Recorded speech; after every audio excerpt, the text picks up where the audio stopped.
दोस्तों नमस्कार, मैं सौरभ गोस्वामी। कई गांव आप लोगों ने देखे होंगे, हम लोग लगातार गांव भ्रमण कर रहे हैं। एक गांव ऐसा भी हमने देखा है जो पूरी तरीके से शहर की तर्ज पर नजर आता है। गोरा गोरिंदा जो तालबेट तहसील का एक गांव है, ब्लॉक भी तालबेट है। और हमारे साथ अखिलेश जैन जी हैं जिन्होंने वो एक प्रकार की तस्वीर हम लोगों को देखा दी जो शायद इस ललितपुर में अभी तक हमने नहीं देखी थी। तो आइए उन्हीं से जानते हैं कैसा गांव बदला है, कैसे गांव की तस्वीर बदली है। प्रधानमंत्री लगातार बोलते हैं कि प्रधानमंत्री से बड़ा होता है विकास के, अगर न्यू कोई रख सकता है तो प्रधान है।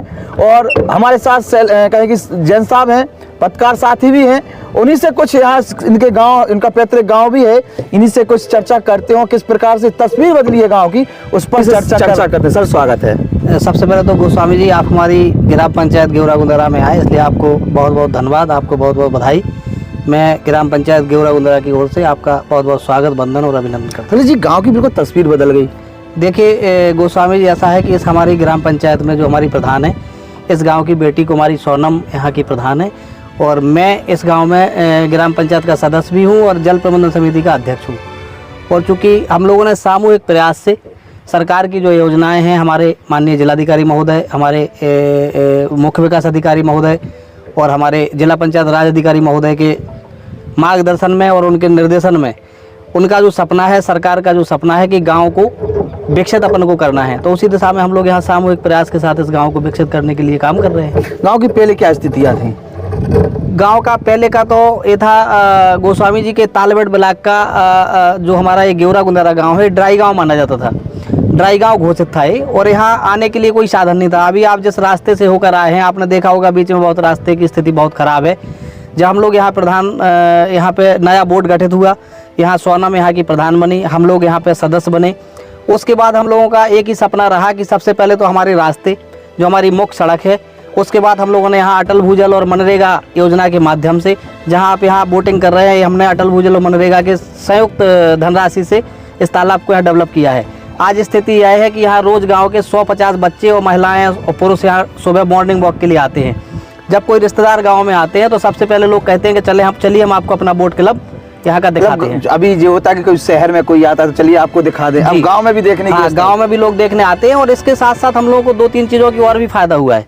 सबसे पहले तो हमने एक अच्छा सा यहाँ वातावरण दिया है, एक मतलब स्वच्छ वातावरण है, यहाँ सुंदरता, यहाँ का जो दृश्य आप देख रहे हैं। दूसरी बात, एक व्यक्ति जो यहाँ हम लोगों ने उसको जो रोजगार दिया है, जो व्यक्ति यहाँ है जो बोटिंग यहाँ कराता है, इसकी पूरी देखभाल करता है, तो उसको ग्राम पंचायत 6,000 रुपये महीने देती है।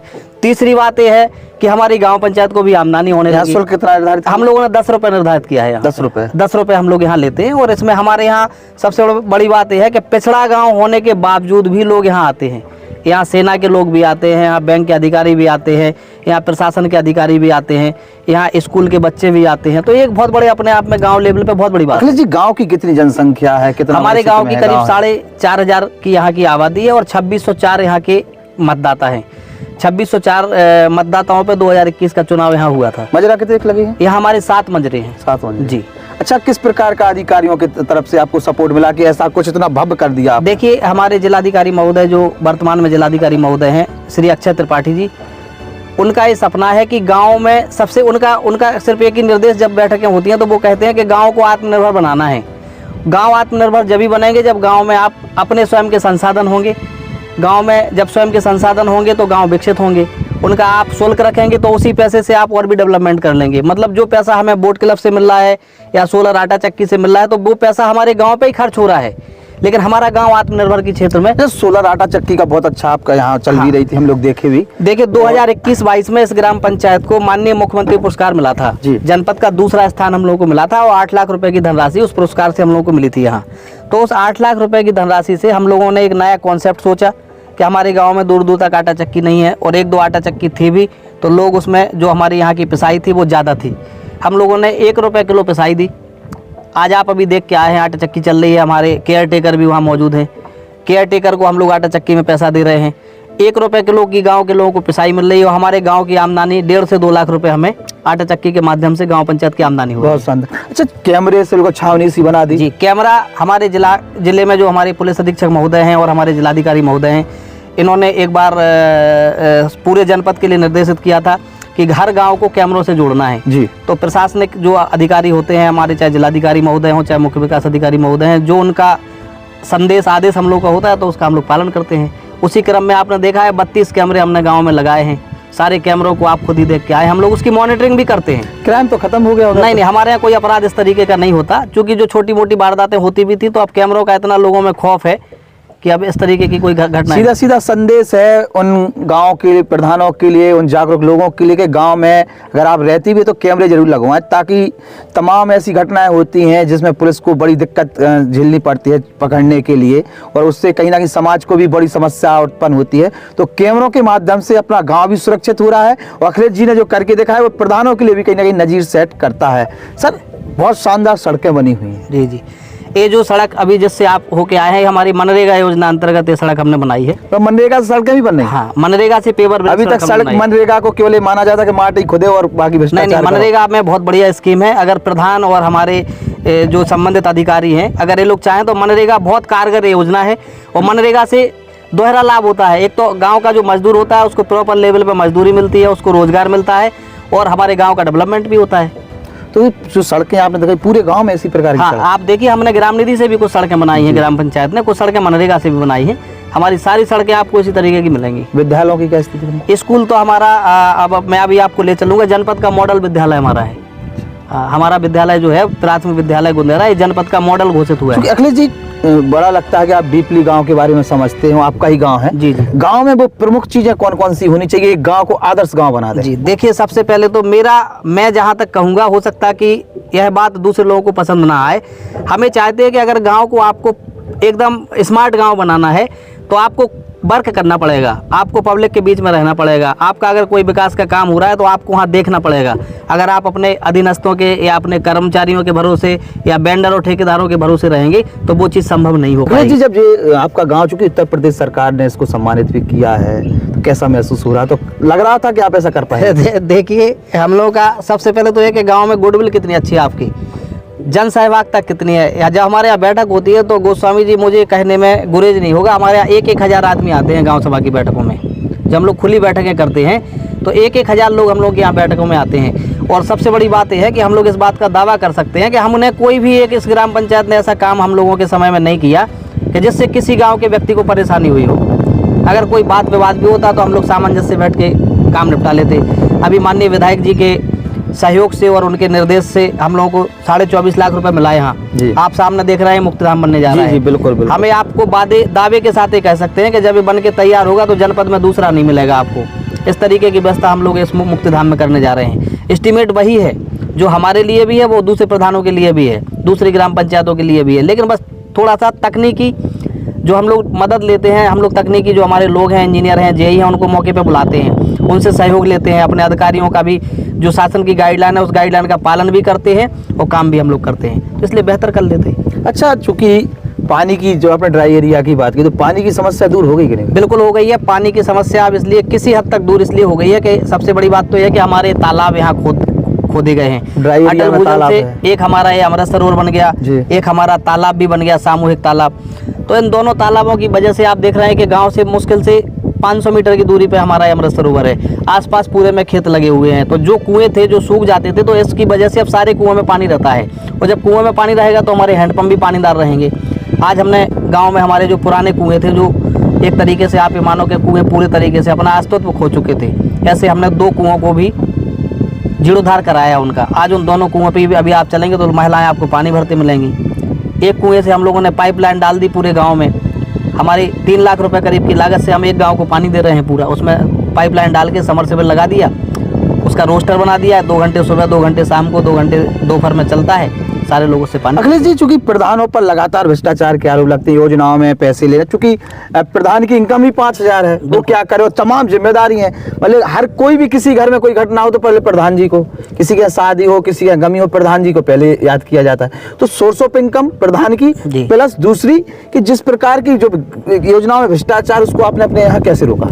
देखिए, मैं आपको बता दूं कि सबसे पहले तो ग्राम प्रधान जो पद है वो मतलब उसको आप कहें तो वो आमदनी वाला पद नहीं है। अगर कोई आदमी ग्राम पंचायत को जन सेवा के माध्यम से, अगर वो ग्राम पंचायत में प्रधान बनना चाहता है और जन सेवा का अगर उसका मकसद है, तभी वो सफल हो पाएगा। अगर उसका मकसद ये है कि वो प्रधानमंत्री के पैसा कमा लेगा तो वो सफल नहीं हो पाएगा। मतलब ऐसा नहीं है। हमारे प्रधान साथी भी जो जिले के हैं या अन्य प्रदेशों के भी लोग हैं, तो ऐसा नहीं है कि प्रधान भ्रष्टाचार कर रहे हैं। प्रधानों पे आरोप लगते हैं, लेकिन प्रधानों की सच्चाई से भी लोग वाकिफ नहीं है। चाहे रात को 2 बजे कोई घटना हो जाती है तो प्रधान जाते हैं, किसी के घर में शादी है तो लोग मदद करते हैं, किसी के घर में कोई गमी है तब लोग मदद करते हैं, और जाना भी चाहिए। उनका ये मतलब ऐसा नहीं है कि कोई एहसान नहीं कर रहे हैं, ये उनका नैतिक कर्तव्य है। जब आपको लोगों ने चुना है तो आपसे लोग उम्मीद भी रखते हैं, लेकिन आरोप तब कोई किसी के खिलाफ भी लगाता रहता नहीं। अच्छा, चूंकि प्रधान का एक जिम्मेदारी पद है, काम भी करते हैं और विकास की पहली कड़ी भी प्रधान ही से जुड़ती है, और गाँव की हर समस्या को प्रधान ही पहले सबसे पहले उनके कान तक पहुँचेगी, वही करेंगे।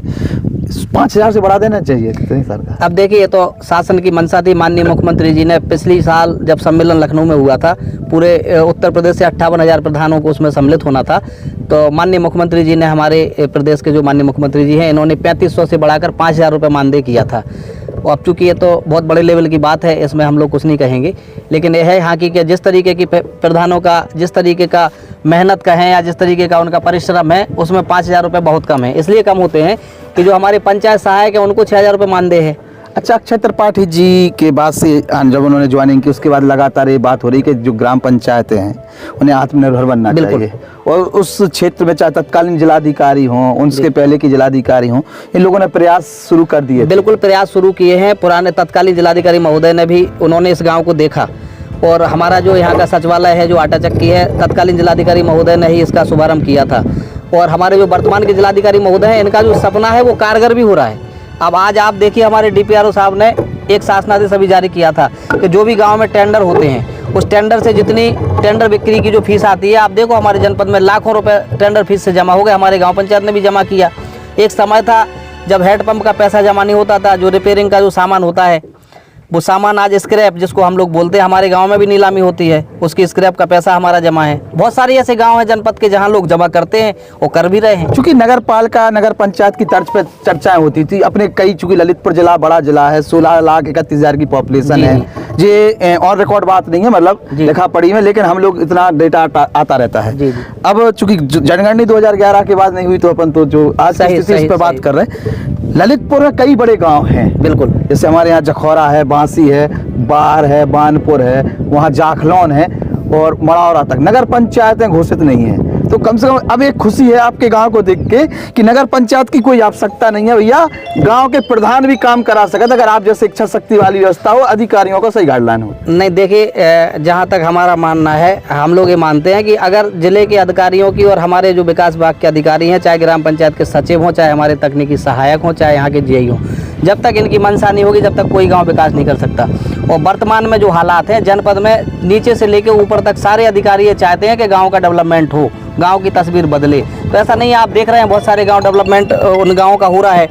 बहुत सारे गांवों में ऐसी परिस्थितियां बनती जा रही हैं कि लोग आज गांव का एक्सपोजर विजिट हो रहा है। अभी आपने 8 तारीख को देखा होगा, जनपद के 3 गांव थे, जिसमें हमारा गेवरा गुंदेरा भी शामिल था, बिल्कुल। कड़ेसरा कला शामिल था, हमारा पास का गाँव। उसके बाद हमारा जखौरा ब्लॉक का एक गाँव था, एक यहाँ पे क्या बोलते हैं उसको, कारी पहाड़ी। तो 3 गाँव को आज एक्सपोजर विजिट ललितपुर जनपद में हो रही है, तो बहुत बड़ी गौरव की बात है पूरे जिले के लिए। कहीं ना कहीं हम लोगों के लिए भी गौरव की बात है कि अखिलेश जी एक तो पत्रकारिता से भी संपर्क रखते हैं, और एक कहेंगे सीनियर पत्रकारिता में उनका नाम आता है। दूसरी चीज़ सबसे अच्छी कि वो व्यक्ति ने काम करके भी दिखा दिया है, और अगर सही व्यक्ति को मौका मिले तो बहुत कुछ कर सकते हैं। चूँकि बहुत पिछड़ा गांव है, वास्तविकता में पिछड़ा था, ड्राई एरिया था। उस ड्राई एरिया में आज अगर आपको देखना है तो घूम के आइए कि क्या क्या हो रहा है और कितना अच्छा गांव लगने लगा है। एक सुनने में आया कि अमृत वाटिका का आप निर्माण कराए हैं, क्या है ये, कहाँ से फंड आ गया? गोस्वामी जी, ऐसा है कि हमारी गांव पंचायत की ज़मीन यहाँ पे थी, तो 6 एकड़ करीब ज़मीन है। हम लोगों ने भूमि प्रबंध समिति जो होती है, उसमें चूँकि ग्राम प्रधान ही उसके अध्यक्ष होते हैं, और लेखपाल जो होते हैं वो सचिव होते हैं ग्राम पंचायत के, ग्राम प्रधान के। तो चूँकि मनरेगा योजना के अंतर्गत एक अमृत वाटिका हम लोगों ने यहाँ बनाई है। चूँकि 15 अगस्त को पूरे प्रदेश में आज़ादी का अमृत महोत्सव जो मनाया जाना था, तो पूरे प्रदेश में अमृत वाटिका बनाई जानी थी, मतलब ऐसे शासन के निर्देश थे। उसमें 75 पौधे लगाए जाने थे। चूँकि कई गांव ऐसे हैं जहां ज़मीन कम है, लेकिन हम लोगों के पास 6 एकड़ ज़मीन थी, तो हम लोगों ने 1000 पौधा लगाने का लक्ष्य यहाँ रखा। और हमारे जो डीसी मनरेगा साहब हैं श्री रविंद्र बीर जी, हमारे जी, सीडीओ जी। साहब हैं, उनके मार्गदर्शन में हम लोगों ने 15 अगस्त को समृद्ध वाटिका का शुभारंभ किया था। आज बड़ी खुशी होती है कि हम लोगों ने 1000 पौधे उसमें लगाए हैं। आपको अभी लेके मैं आपको चलूंगा। सारे फलदार पौधे, हमारे पौधों की हाइट आज 5-5, 6-6 फीट हो गई है। बहुत शानदार। उसमें हम लोगों ने पानी का प्रॉपर इंतजाम रखा है, पूरा प्रॉपर सारी चीज़ें हैं, उसकी पूरी तार फेंसिंग हम लोगों ने की है। तो मुझे लगता है कि इस प्रकार की जो हमारी वाटिका है, अगले साल तक अमृत वाटिका से भी इस गांव पंचायत को 2-3 लाख रुपए की आमदनी शुरू अच्छा हो अखिलेश जाएगी। जी, अगर आप प्रधान साथियों को कुछ सलाह देना चाहें तो क्या? हमारा तो पूरे जनपद के प्रधानों को यही संदेश है कि देखिए, राजनीति में भी मौके बार बार नहीं मिलते। अगर आपको मौका मिला है तो पूरी अपनी ऊर्जा के साथ एक ही जगह आप ऊर्जा लगा दें कि हमें काम करना है। और हमारा मतलब हम तो ये चाहेंगे कि जैसे हम लोगों ने यहाँ एक आंगनबाड़ी केंद्र बहुत मॉडल बनाया, एक विद्यालय बहुत मॉडल बनाया, एक तालाब आप देख रहे हैं मॉडल बनाया, एक हमारा सचिवालय है पूरा वातानुकूलित हमने बनाया। तो हम चाहते हैं कि ऐसा कुछ काम करें जो आपकी नई लकीर खींचे, एक नई जनपद में एक नज़ीर बने। चर्चा हो के जो उनके हाँ। कार्यकाल में हुआ, बिल्कुल और बार बार विकास एक ही बार में करा दो काम। बिल्कुल। अच्छा, कितना फंड खर्च हो गया अभी तक? देखिए, फंड का तो ऐसा है कि हमारे पास इस ग्राम पंचायत को लगभग 25 लाख रुपए साल मिलता है ग्राम निधि का, टाइट अनटाइट पंदमा वित्त और राजवित्त वगैरह मिला के जी। करीब 25 लाख रुपए हम लोग को मिलता है। बाकी मनरेगा योजना है हम लोगों के पास, मनरेगा से सड़कें बन गई हमारी, मनरेगा से हमारा जिस पे आप बैठे हैं अटल भूजल और मनरेगा के संयुक्त धनराशि से ही बना है। एक ऐसा अमृत सरोवर हमारा गेवरा में है जिसमें करीब 15 लाख रुपए मनरेगा से बना है, वो भी हमारा बहुत सुंदर अमृत सरोवर है।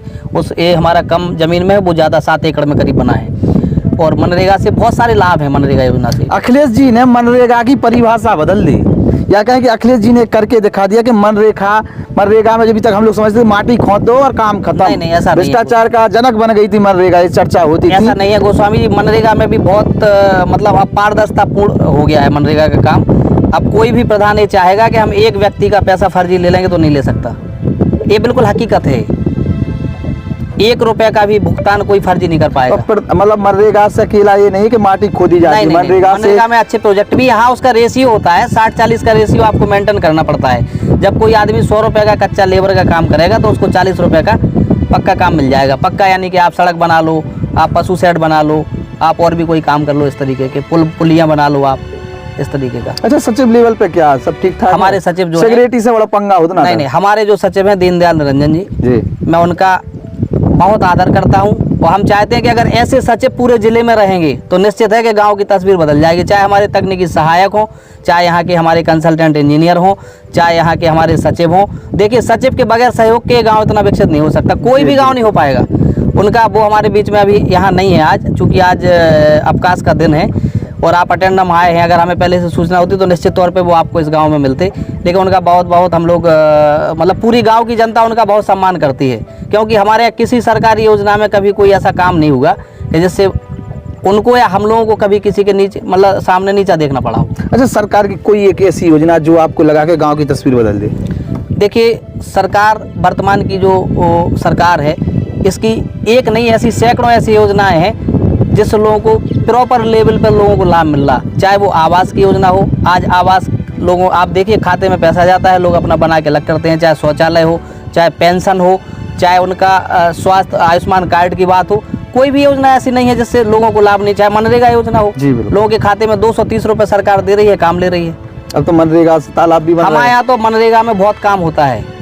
आप ये मान लो कि हमारे यहाँ का मजदूर कहीं बाहर पलायन करने नहीं जाता। हमारे हिसाब से दूसरी जगह घूमने से अच्छा है कि हमारे यहाँ गांव के प्रधान जो भी हैं ललितपुर जिले के, इस गांव में आए और देखें कि मनरेगा से क्या क्या हो सकता है।